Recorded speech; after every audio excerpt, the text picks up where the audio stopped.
मुख्यमंत्री सामूहिक विवाह योजना एक ऐसी योजना है जो निर्धन परिवारों की मदद करती है, ऐसी सभी कन्याओं को सम्मान देती है और पूरे उत्तर प्रदेश में बहुत अच्छे से ये योजना संपादित हो रही है। बलिया में एक शिकायत आई कि लगभग 537 ऐसे विवाह हुए हाल में, और उसमें शिकायत ये हम लोग को मिली कि कुछ ऐसे जोड़े हैं जिनकी शादी कुछ महीने पहले हो चुकी है, लेकिन वो केवल इस आर्थिक लाभ को लेने के लिए आवेदन कर रहे हैं और गलत तरीके से उन्होंने आवेदन प्राप्त किया है। इस शिकायत पे एक जांच समिति का गठन किया गया और साथ साथ जो 35,000 रुपये भुगतान किए जाते हैं उनको तत्काल रोक दिया गया। इससे जो बेईमानी हो सकती थी उसको तत्काल रोक दिया गया। मुझे इस बात की अभी तक संतुष्टि है कि जो 4 अधिकारी इसमें दोषी पाए गए उनके खिलाफ प्रशासनिक कार्रवाई की गई, उनमें से 3 की गिरफ्तारी की गई और साथ साथ जो दलाल इस काम में जुड़े हुए थे, लोगों को बरगला रहे थे, उनको ठग रहे थे और सरकारी धन को गबन करा रहे थे, दुरुपयोग करा रहे थे, उनकी भी गिरफ्तारी इसमें हुई है। अब आगे क्या कार्रवाई होगी इसके बारे में भी मैं बात करना चाहूँगा।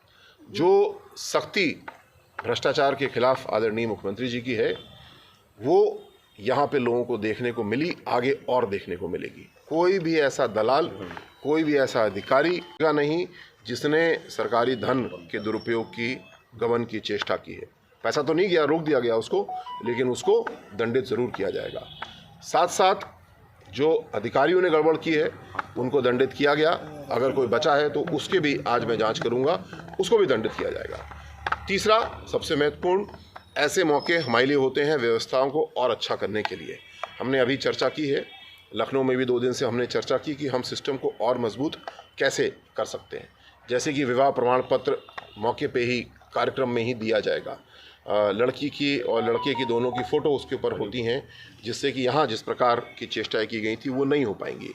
आधार ऑथेंटिकेशन हम कराते हैं लड़की का, लेकिन उसको मौके पे भी हमें चेक करना चाहिए कि कोई और लड़की तो नहीं आ गई है इस काम के लिए, क्योंकि अभी तक ऐसा दुरुपयोग देखने को नहीं मिला था।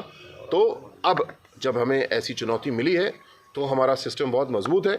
हमारे डीबीटी, हमारा आधार, इन सब चीज़ों को जोड़ करके हम लोग जल्दी 2 सप्ताह के अंदर ऐसी पुख्ता व्यवस्था बना लेंगे कि दोबारा कहीं किसी की अगर कुछ चेष्टा भी है ऐसी गड़बड़ी करने की तो हमारा सिस्टम इतना मजबूत होना चाहिए कि वो ना करे। दिखाई गई, जैसे कि मैंने भी वीडियो में देखा कि कुछ बहनें खड़ी हैं और 2 दूल्हे केवल खड़े हैं या 3 खड़े हैं और उनको शादी का एक ऐसा कार्यक्रम दिखाया जा रहा है। ये घोर लापरवाही है, ये हमारी संस्कृति नहीं है ऐसे करना। और अभी मैं और इसकी जांच कर रहा हूँ वो व्यक्ति कौन है जिसका निर्णय था कि इस प्रकार गलत तरीके से किसी महिला को, किसी पुरुष को अपमानित किया जाए और जो संस्कार हैं उसके विपरीत तरीके से कार्य किया जाए।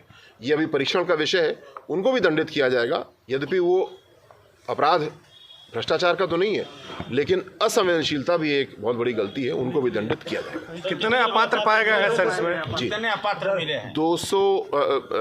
537 जोड़े इसमें इन्वॉल्व थे और अभी तक की जांच से लगभग 240 अपात्र पाए गए हैं। 20 ऐसी टीमें बनाई गई, 3 दिन के अंदर घर घर बेच करके इसकी जांच कराई गई। जो शेष हैं उनके लिए और अभी जांच की जा रही है। किसी का कुछ तकनीकी विषय है उसका और परीक्षण किया जा रहा है, लेकिन फ़िलहाल 240 गिरफ्त पाए गए हैं। इनके सभी के जो भेंट स्वरूप सामान दिया जाता है वो लगभग वापस आ गया है। मुझे इस बात की भी खुशी है कि कानून का डर लोगों में है और मैंने सुना कि खुद ला करके वापस सामान ब्लॉक पे दे रहे हैं। तो ये भी अनुरोध करूँगा मैं कि किसी को अगर गलत तरीके से लाभार्थी बनाने के लिए प्रोत्साहित किया गया है तो उनको भी हम एक पीड़ित के रूप में, विक्टिम के रूप में देखते हैं। उनकी सामग्री वापस कराएंगे, पैसा तो उनको नहीं मिला है, और उनको जिसने ठगने का प्रयास किया उसके खिलाफ वो सबूत दें, बयान दें। हम जो पीड़ित हैं उनकी मदद करेंगे और अधिकारी और दलाल जिन्होंने हमसे जुड़े रहने के लिए हमारे YouTube चैनल को सब्सक्राइब करें और नई वीडियो की नोटिफिकेशन के लिए बेल आइकॉन को दबाएं। अगर आप ये वीडियो Facebook पर देख रहे हैं तो लाइक जरूर करें और ज्यादा से ज्यादा शेयर करें। धन्यवाद।